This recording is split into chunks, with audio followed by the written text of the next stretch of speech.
নমস্কাৰ বন্ধুসকল, মই এটা ভিডিঅ'লৈ আপোনাক স্বাগতম জনাইছোঁ। আৰু মই এই দোকানত আহি গ'লোঁ, আহি কিনে অলপ চাফা কৰি আছোঁ দোকানখন। আৰু গাইজ দোকানখন এনেকৈ অলপ চাফা কৰি আছোঁ, ধূলি চালি পৰি আছে বহুত।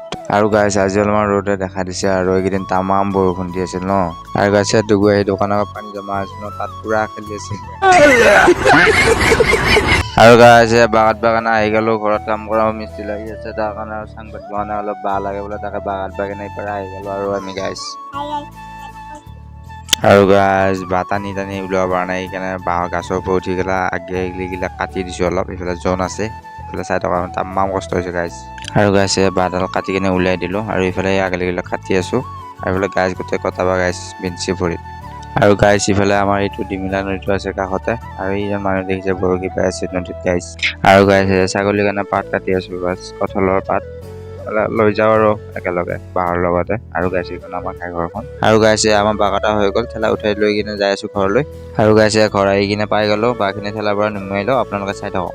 আৰু গাইজ বাঁহ চাহ থৈ কিনে আহি গ'লোঁ, আৰু ইফালে ফাৰ্মাৰ কাৰণে গাছ কাটি আছে গাইজ। আৰু গাইজ চাওক, আমাৰ পথাৰৰ ভিউটো কি মজা লাগিছে গাইজ, বৰষুণৰ পানী জমা হৈ গৈছে পথাৰত।